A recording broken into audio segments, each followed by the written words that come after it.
سلام و درود خدا کنه جور صد من سر حال باشین. با اولین ویدیو من خوش آمدین. من فرهاد کینگ هستم با معرفی بهترین فیلم ها و سریال ها. خدا کنه از این فیلم ها و سریال ها خوشتان بیاد. پس وقتتان نمیگیریم، میریم طرف داستان فیلم ما.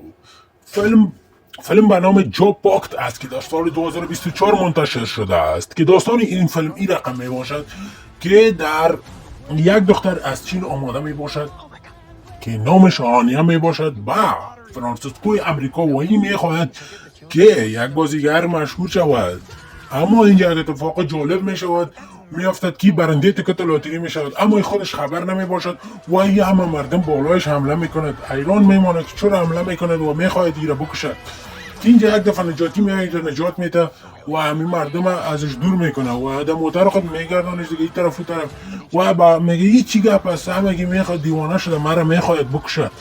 داستان رو برش قسم میکنم، میگه که تو برنده تکت لاتری میلیون ها دلار شدی. اگه این تکت لاتری هم قانون داره، مسابقه واقعا این قانون نداره که اگه تو تا شب زنده موندی و نمردی تو برنده میلیون ها دلار میشی. اگه مردی امو صاحبه که امو نفر که تو را کشته او صاحب میلیون ها دلار میشود.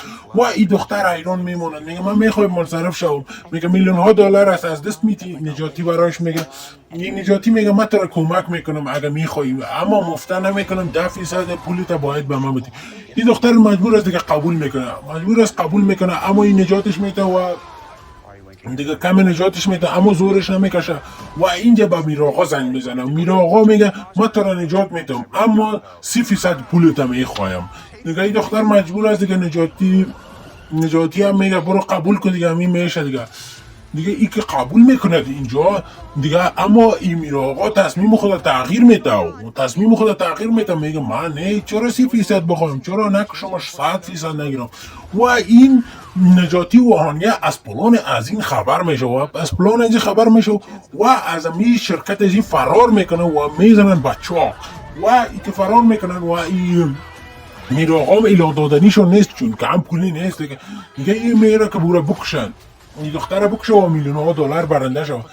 اما یهانی هم دیگه چالاکی میکنه، جیبای از این میراقای لودکوس هم دیگه پر از بمبا میباشه دیگه که یک دفعه یک بمب کلیدکش میکشه و انفجار میکنه و این میراقا میمره و برنده میلیون ها دلار میشه. این دختر دیگه میشه داستان ما ختم میشه و نجاتی رو 50% برایش میده، میگه تو جان من زیاد نجات دادی، 50% از طرف من بخشش دیگه. و همیشه فیلم ما به پایان میرسه. خدا کنه از این معرفی خوشتان بیاد.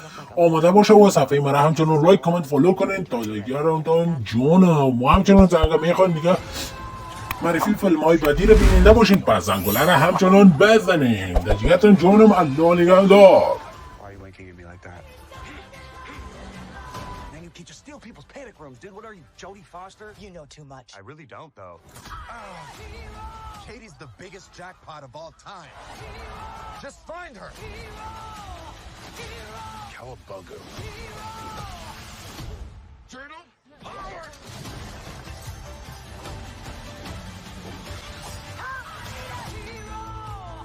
This is a prosthetics machine. If people can't recognize you, you're a lot safer. Hey, girl, hey. What? Too sexy?